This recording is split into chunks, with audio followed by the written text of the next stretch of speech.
Hey guys, N64Boys here. Now this video is about the snowstorm that happened here in America around 30 states, and I did an animation. And do give me credit, I did go through almost the whole night. I did fall asleep around 2:30 to 3 a.m. and then I woke up and then continued doing the animation. So if you're confused why it's dark and suddenly light, that's why. So anyway, I hope you enjoy the animation. P.S. Another thing. My brother took this picture, so be on the lookout for that one, and every picture was taken around for about every half hour.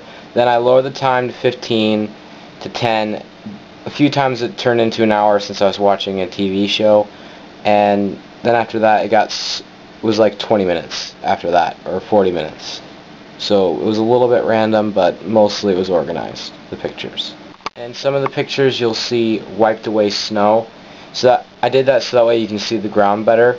So anyway, I hope you enjoy.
Here is 2011 snowstorm. Well, this is it, how it looks.